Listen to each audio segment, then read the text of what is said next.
Security exchange commission কি করছে সেটা বাংলাদেশ ব্যাংক জানে না অনেক ক্ষেত্রে। বাংলাদেশ ব্যাংক কি করছে সেটা সিকিউরিটি এক্সচেঞ্জ কমিশন জানে না। কেন যেন মানে একটা ছাড়া ভাব, এখানে একটা হিউজ কোঅর্ডিনেশনের প্রয়োজন। কি আইসিবির মতো আরেকটা প্রতিষ্ঠান করা যায় কিনা? আরেকটা প্রতিষ্ঠান করলে আরেকটা আইসিবির জন্ম হবে। হ্যাঁ, ইয়েস, একদম খুব ভালো বলেছেন। সবাই চায় ইয়ার এন্ডিংয়ে একটা ভালো রেজাল্ট আনতে।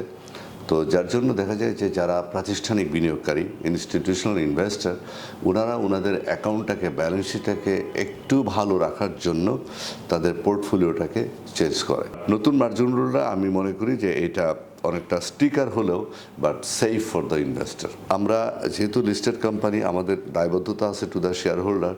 এই জন্য যেটা এই সেক্টরের সবচেয়ে বড় চ্যালেঞ্জ, ক্রেডিট সেল। আমরা ক্রেডিট সেল 100% অফ করে দিয়েছি, আমরা 100% ক্যাশ সেলে আছি। ডেফিনেটলি অডিটর তার দায় এড়াতে পারে না এখানে। We have a plan to go for IPO with Monalisa Ceramics BD Limited. আপনি তো সিরামিক অ্যাসোসিয়েশনের ভাইস প্রেসিডেন্ট। কয়েকদিন আগে একটা বড় এক্সপো আপনারা করলেন, অনেক বড় একটা শোকেজিং ছিল, সেই বিষয়টি নিয়ে আমরা জানবো। তার আগে একটু জানতে চাইবো যে সিরামিক সেক্টরের কি অবস্থা। আসসালামু আলাইকুম। ডেইলি বিজনেস স্টোরির আজকের আয়োজনে আমন্ত্রণ জানাচ্ছি আমি আব্দুর রহমান রণ।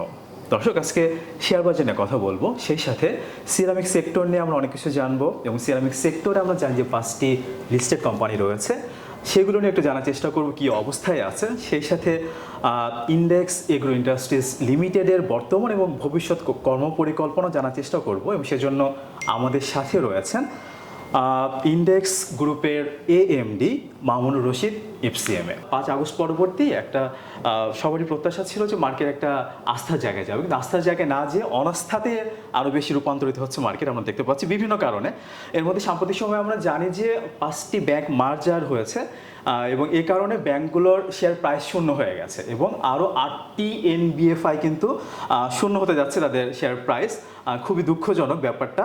তো কিভাবে দেখছেন, আমি যেটি জানতে চাচ্ছি, আপনি একজন প্রফেশনাল, আপনার কাছ থেকে জানতে চাওয়া যে অডিটরদের অডিট রিপোর্ট দেখেই কিন্তু সাধারণ বিনিয়োগকারী বিনিয়োগ করেছিল, তো সেক্ষেত্রে অডিটরদের দায় কতখানি আপনি কিভাবে দেখছেন? অসংখ্য ধন্যবাদ আপনাকে একটা সমসাময়িক প্রশ্ন করার জন্য। আপনি যদি এই 5টা ব্যাংক দেখেন, এই 5টা ব্যাংকের মধ্যে 2-1টা ব্যাংক আছে যাদের নন পারফর্মিং লোন প্রায় 97%। সো কেন এই নন পারফর্মিং লোনটা হলো? এখানে অনেকগুলো কারণ। একটা হলো এই লোন স্যাংশনের ব্যাপারে পলিটিক্যাল একটা ইনফ্লুয়েন্স ছিল, তারপরে ফান্ড ডাইভার্সিফিকেশন ছিল, যে সত্যিকার অর্থে একটা ইন্ডাস্ট্রির জন্য লোনটা নিয়ে ইন্ডাস্ট্রির কাজে ব্যবহার হয়নি, এটা দেশের বাইরে চলে গিয়েছে বা মিসইউজ হয়েছে। এছাড়া বাংলাদেশ ব্যাংকেরও মনিটরিংয়ের প্রচণ্ড অভাব ছিল। আর অডিটরের যে প্রশ্নটা আপনি করেছেন এটা ঠিক আছে, but at the same time external অডিটরের পাশাপাশি আপনি জানেন যে ব্যাংকের একটা ইন্টারনাল অডিট কমিটি আছে এবং প্রত্যেকটা ব্যাংকে ইন্ডিপেন্ডেন্ট ডিরেক্টর আছে যেখানে প্রফেশনাল অ্যাকাউন্টেন্টরা থাকে। তারপরে আপনার রিস্ক ম্যানেজমেন্ট কমিটি আছে। সো অ্যাকচুয়ালি অনেকগুলো সার্ভেলেন্স এখানে কাজ করে, অনেকগুলো ওভারসি করে, অনেকগুলো ডিপার্টমেন্ট। তো আমি বলবো যে এক্সটার্নাল অডিটর সহ এই প্রত্যেকটা ডিপার্টমেন্ট ফেল করেছে। ফেল করার একটা কারণ হতে পারে পলিটিক্যাল ইনফ্লুয়েন্স। সো এইটাই আমি মনে করি one of the reason. But definitely auditor তার দায় এড়াতে পারে না এখানে, কারণ একটা অডিট রিপোর্ট, ফাইন্যান্সিয়াল রিপোর্ট যত ট্রান্সপারেন্ট হবে সেটার উপর আস্থা বাড়বে এবং সেই ফাইন্যান্সিয়াল রিপোর্টের ট্রান্সপারেন্সির উপরে বেসিস করেই কিন্তু আমরা যারা ইনভেস্টর তারা ইনভেস্ট করি। এটা অত্যন্ত দুঃখজনক যে এই শেয়ার প্রাইসগুলো আজকে জিরোর পর্যায়ে চলে আসছে। আজকে যারা ইনভেস্টর, সেকেন্ডারি ইনভেস্টর, তারা আমি তো মনে করি যে মোটামুটি রাস্তায় নেমে পড়েছে তারা। এবং আরও দুঃখজনক এটা যে ব্যাংকগুলো যে এরকম মার্জ হয়ে গেল, তারা যে পুঁজিবাজার লিস্টেড, তো সেক্ষেত্রে এসিসির তো একটা দায়িত্ব ছিল এ বিষয়ে আলোচনা করা, সেটা আমরা করতে দেখিনি। এবং এখন যেটি হচ্ছে, আজকে 4 ডিসেম্বর বৃহস্পতিবার, এখনও পর্যন্ত কিন্তু এসিসি জানেই না যে 8টি এনবিএফআই কোম্পানিকে বন্ধ করে দেওয়া হচ্ছে এবং তাদের কোনো উদ্যোগও দেখছি না। মানে আগে যে সমন্বয়হীনতা ছিল সেটা আমরা এখনও দেখতে পাচ্ছি। তো এই বিষয়টিকে আপনি আসলে কীভাবে দেখছেন? নিহত সংস্থার আরও কী করা উচিত আসলে এসব বিষয়গুলোতে? না, এটা অ্যাকচুয়ালি আমরা 5ই আগস্ট পরবর্তীতে যেটা দেখলাম, আমাদের প্রত্যাশার জায়গাটা অনেক বড় ছিল। জি। কিন্তু এই রেগুলেটর বলেন বা যারা রিয়েলি গভর্নেন্সের কাজ করতেছে, এদের মধ্যে প্রচণ্ড কোঅর্ডিনেশনের অভাব। সিকিউরিটি এক্সচেঞ্জ কমিশন কি করছে সেটা বাংলাদেশ ব্যাংক জানে না অনেক ক্ষেত্রে। বাংলাদেশ ব্যাংক কি করছে সেটা সিকিউরিটিজ অ্যান্ড এক্সচেঞ্জ কমিশন জানে না কেন যেন, মানে একটা ছাড়া ছাড়া ভাব। এখানে একটা হিউজ কোঅর্ডিনেশনের প্রয়োজন, যে সম্মিলিতভাবে ইন্টিগ্রেটেড ওয়েতে যদি সবাই কাজ করে একমত, তাহলে আমি মনে করি সেকেন্ডারি ইনভেস্টর থেকে শুরু করে স্টক মার্কেটের যারা ইনভেস্টর এরা অ্যাটলিস্ট লুজার হবে না। সেটাই, নিয়ত সংস্থা আরও স্ট্রং হলে আসলে আস্থার যে জায়গাটা কথা বলছি সেটা আরও বৃদ্ধি পাবে।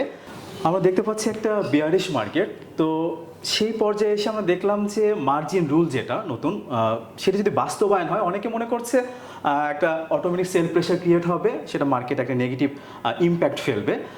কিভাবে দেখছেন বিষয়টিকে? সে সাথে আমি যদি একটু অ্যাড করি, আমরা দেখলাম যে নেগেটিভ ইকুইটির যে সমন্বয়ের সময়সীমা সেটা কিন্তু 5 বছর বাড়িয়ে দেওয়া হয়েছে, এবং সেটি যদি না বাড়ানো হতো তাহলে কিন্তু যে সেল প্রেশারটা আসছে সেটা কিন্তু মার্কেট নিতে পারতো না।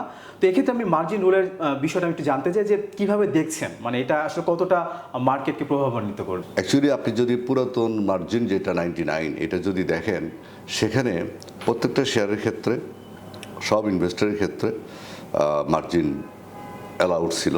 বাট নতুন যে মার্জিন রুল 2025-এ যেটা করলো, সেখানে মিনিমাম 5 লক্ষ টাকার অ্যাভারেজ ট্রানজ্যাকশন থাকতে হবে, ইনভেস্টমেন্ট থাকতে হবে। আর দ্বিতীয় যে জিনিসটা হলো, এটা ছাড়াও একটা রেগুলার ইনকাম থাকতে হবে নতুন মার্জিন রুলে। আগে যেটা রেগুলার ইনকাম না থাকলেও চলতো। সো আমি যেটা মনে করি যে নতুন যে margin rule, old margin rule যেটা, এটা ফ্লেক্সিবল ছিল, অ্যাট দ্য সেম টাইম খুব রিস্কি ছিল for the share holder, because there was no slab, no limit. হ্যাঁ, এখন যেমন 5 লক্ষ টাকা অন অ্যান অ্যাভারেজ থাকতে হবে, এবং তাছাড়া বিভিন্ন স্ল্যাবে বিভিন্ন মার্জিন রেশিওটাকে মেনটেন করতেছে, যেটা পুরনো মার্জিন রুলে ছিল না।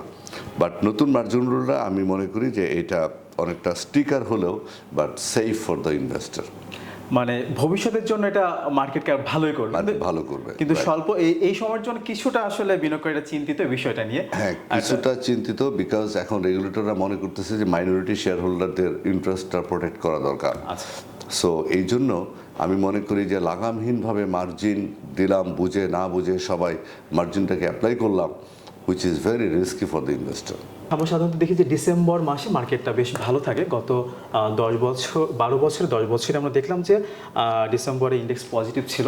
তো এবারের অবস্থাটা কেমন দেখছেন? সামনে নির্বাচন, সব কিছু মিলিয়ে কেমন হতে পারে? সেই সাথে আপনারা তো বড় প্রাতিষ্ঠানিক বিনিয়োগকারী, আপনাদের চিন্তাভাবনাটা একটু যদি আমরা জানতে চাই, কি বল? অ্যাকচুয়ালি অনেকগুলো প্রতিষ্ঠান আছে যেগুলো ফাইন্যান্সিয়াল ইয়ার ক্লোজিং ডিসেম্বরে, তো সবাই চায় ইয়ার এন্ডিংয়ে একটা ভালো রেজাল্ট আনতে। তো যার জন্য দেখা যায় যে যারা প্রাতিষ্ঠানিক বিনিয়োগকারী, ইনস্টিটিউশনাল ইনভেস্টর, ওনারা ওনাদের অ্যাকাউন্টটাকে, ব্যালেন্স শিটটাকে একটু ভালো রাখার জন্য তাদের পোর্টফোলিওটাকে চেঞ্জ করে। বাট এই বছর আমার মনে হয় একটু ব্যতিক্রম এই কারণে, যেহেতু পলিটিক্যাল গভর্নমেন্ট নাই, তো সবার মধ্যে একটা দ্বিধাদ্বন্দ্ব, আগামী ফেব্রুয়ারিতে যদি নির্বাচন হয় কি হবে, কোন দিকে যাবে দেশ। তো এটা নিয়ে দ্বিধাদ্বন্দ্বের জন্য অনেকে আসলে সত্যিকার অর্থে investment decision in all aspect, not only in share market but even কোনো capital machinery, industry set up, সবাই একটু দ্বিধাদ্বন্দ্বের মধ্যে আছে যে আচ্ছা ঠিক আছে, ফেব্রুয়ারি পর্যন্ত দেখি, ইলেকশন পর্যন্ত দেখি কোন দিকে দেশ যায়। সবাই একটা স্ট্যাবিলিটি চিন্তা করতেছে। সো এই কারণে আমি মনে করি গত 10-12 বছর যেটা ছিল যে ডিসেম্বরে যারা প্রাতিষ্ঠানিক বিনিয়োগকারী তাদের ব্যালেন্স শিটটাকে একটু এনরিচ করার জন্য তাদের পোর্টফোলিওটাকে চেঞ্জ করে। বাট আমার মনে হয় এবার সেখান থেকে একটু এক্সেপশনাল হবে। তার মানে হচ্ছে শুধু শেয়ার বাজার না, অন্য যে ব্যবসা বাণিজ্য সব জায়গায় একটা প্রভাব পড়েছে, সব ক্ষেত্রে একটা প্রভাব পড়েছে। গত 1.5 বছর আপনি যদি দেখেন, ওইভাবে অ্যাকচুয়ালি ইনভেস্টমেন্ট হয়নি, নাইদার লোকাল ইনভেস্টমেন্ট নর ফরেন ইনভেস্টমেন্ট, বিকজ সবাই চায় একটা পলিটিক্যাল স্টেবল গভর্নমেন্ট। কারণ এই গভর্নমেন্ট হয়তো নেক্সট ফেব্রুয়ারিতে ইলেকশন দিবে, কোন দিকে টার্ন নিবে। সো অ্যাকচুয়ালি ইনভেস্টররা তো তাদের রিস্কটাকে মিনিমাইজ করার জন্য, ইনভেস্টমেন্টটাকে সেভ করার জন্য চেষ্টা করবে। অবশ্যই। আমরা সবসময় বলে থাকি যে আইসিবি আমাদের মার্কেটে সবচেয়ে বড় প্রাতিষ্ঠানিক বিনিয়োগকারী, কিন্তু আমরা যেটা দেখতে পাচ্ছি অথবা শুনছি যে আইসিবি আসলে লাইফ সাপোর্টে। তো এই অবস্থাতেও আমরা যেটা দেখলাম, এই বছরেই 2 ধাপে 4,000 কোটি টাকা অর্থ সহায়তা দেওয়া হয়েছে। তো কিভাবে দেখছেন বিষয়টিকে আমি যদি একটু জানতে চাই, এইভাবে হয় কিনা বিষয়টি যে বড় যে ব্রোকারেজ হাউসগুলো রয়েছে, শীর্ষ যে ব্রোকারেজ হাউসগুলো, তাদেরকেই অর্থ সহায়তা দিলে আরও পুঁজিবাজারের জন্য ভালো হতো কিনা? ধন্যবাদ আপনাকে। অ্যাকচুয়ালি আইসিবি বা ইনভেস্টমেন্ট কর্পোরেশন অফ বাংলাদেশ, এটা সরকারের প্যাট্রোনাইজেশন বলেন বা সরকারের সাপোর্টে বলেন, এরা টিকে আছে। এরা মেইনলি কী করে? সরকার থেকে টাকা কিনে শেয়ার মার্কেটে ইনভেস্ট করে এবং সেখান থেকে যে প্রফিটটা হয় সেখান থেকে তাদের ডেট সার্ভিসিং করে। তো শেয়ার মার্কেটটা গত কয়েক বছর ফেল করার কারণে তাদের যে ইনভেস্টমেন্ট এটা আসলে নেগেটিভের দিকে চলে গেছে। As a result they are unable to pay their debt on payment. So এই পর্যায়ে যদি আইসিবিকে রেস্কিউ করতে হয়, আমি মনে করি তাদের ইন্টারেস্টগুলো ওয়েভার করা উচিত, বিকজ এটা রাষ্ট্রীয় প্রতিষ্ঠান। তাদেরকে কিছু সফট লোন অ্যালাউ করা উচিত। ইভেন তাদের যে ডেট পেমেন্ট যে পিরিয়ডটা এটাকে রিস্কেডিউল করলে আমার মনে হয় আইসিবি কিছুটা কমফোর্ট জোন থাকবে। অন দ্য আদার হ্যান্ড আপনি যেটা বললেন ব্রোকার হাউসকে যদি এই টাকাটা দেয়া যেত তাহলে কি হতো। দেখেন, ব্রোকার হাউসে টাকা দিলে এটাও একটা ইনফ্লুয়েন্স, ওই যেভাবে আজকে 5টা ব্যাংকের এনপিএল নন পারফরমেন্স লোন ক্রিয়েট হয়ে 97% হয়ে গিয়েছে। ব্রোকার হাউসগুলোকে যদি এই টাকাগুলো দেয়া হয়, তারা যে এটা প্রপারলি ইউটিলাইজ করবে সেটা মনিটরিংয়ের কিন্তু এরকম স্ট্রং কোনো রেগুলেটর নাই।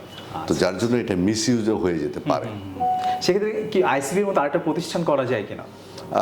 আরেকটা প্রতিষ্ঠান করলে আরেকটা আইসিবির জন্ম হবে। হ্যাঁ, ইয়েস, একদম খুব ভালো বলেছেন। সিরামিক সেক্টর নিয়ে কথা বলতে চাই। আপনি তো সিরামিক অ্যাসোসিয়েশনের ভাইস প্রেসিডেন্ট। কয়েকদিন আগে একটা বড় এক্সপো আপনারা করলেন, অনেক বড় একটা শোকেজিং ছিল, সেই বিষয়টি নিয়ে আমরা জানবো। তার আগে একটু জানতে চাইবো যে সিরামিক সেক্টরের কি অবস্থা, সেই সাথে যদি আপনি এটিও আমাদেরকে একটু বলতে পারেন যে 5টি তালিকাভুক্ত কোম্পানি রয়েছে সিরামিক সেক্টরে আমাদের পুঁজিবাজারে, তাদের অবস্থাই বা কেমন? ধন্যবাদ আপনাকে। আপনি জানেন সিরামিক সেক্টরে বাংলাদেশে টোটাল প্রায় 70টা কোম্পানি টেবিলওয়্যার, টাইলস এবং স্যানিটারি নিয়ে কাজ করছে। সো সব মিলে আমাদের মার্কেট সাইজ বাংলাদেশের প্রায় 7,000 কোটি টাকা এবং এটা ইম্পোর্ট সাবস্টিটিউট হিসেবে কাজ করছে। আজকে যদি আমরা লোকালি এই 7,000 কোটি টাকার মার্কেট ক্রিয়েট না করতাম, তাহলে আমাদেরকে ইউরোপ বা চায়না থেকে এর সমপরিমাণ ফরেন কারেন্সি খরচ করে আমাদেরকে ইম্পোর্ট করতে হতো। সো অ্যাজ এ রেজাল্ট যেটা হচ্ছে যে we are saving foreign currency. Direct export না করলেও আমরা ইম্পোর্ট সাবস্টিটিউট হিসেবে কাজ করছি।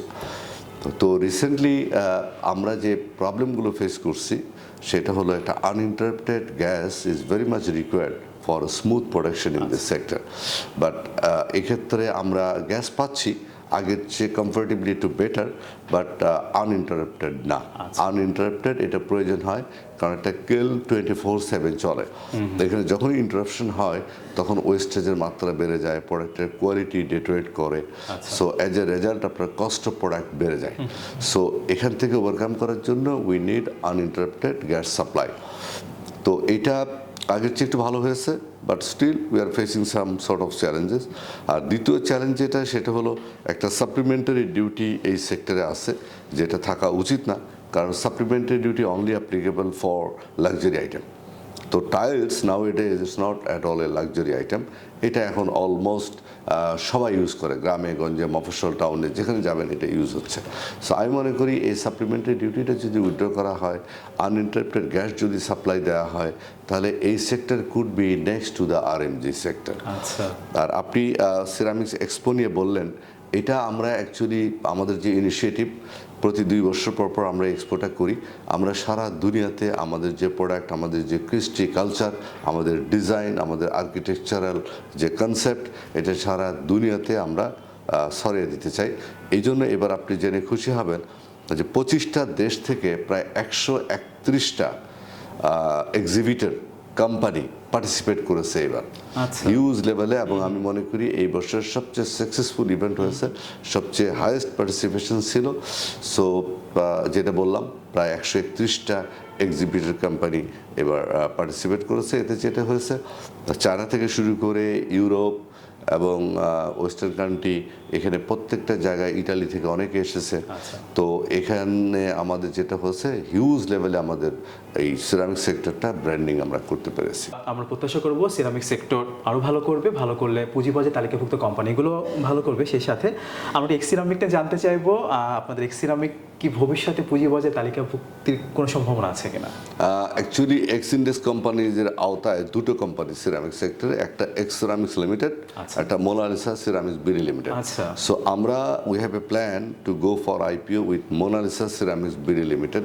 আচ্ছা। বিকজ এক্সরেমিক্সের বয়স প্রায় 12 বছর 14 বছর হয়ে গেছে। সো এই স্টেজে এটাকে না নিয়ে যেহেতু মেশিনপত্র সব পুরনো হয়ে গেছে, আমাদের মোনালিসা সিরামিক যেটা এটা কমপ্লিটলি নিউ মেশিন, আচ্ছা। Italian machine. হ্যাঁ, তো আমরা এটাকে নিয়ে we are planning to go for IPO. আচ্ছা, একদমই শেষ করে ছোট করে যদি একটু জানতে চাই ইন্ডেক্স এগ্রো ইন্ডাস্ট্রিজ লিমিটেডের বর্তমান অবস্থা, ভবিষ্যৎ কর্মপরিকল্পনা যদি ছোট করে আমাদেরকে। অ্যাকচুয়ালি সব কিছু তো স্ট্যাগনেন্ট হয়ে গেছে বিকজ অফ লোয়ার ইনভেস্টমেন্ট এবং মানুষের হাতে পারচেজিং পাওয়ার কমে যাওয়াতে আমার মনে হয় এই যে ফুড ইন্ডাস্ট্রি রিয়েলি সাফারার।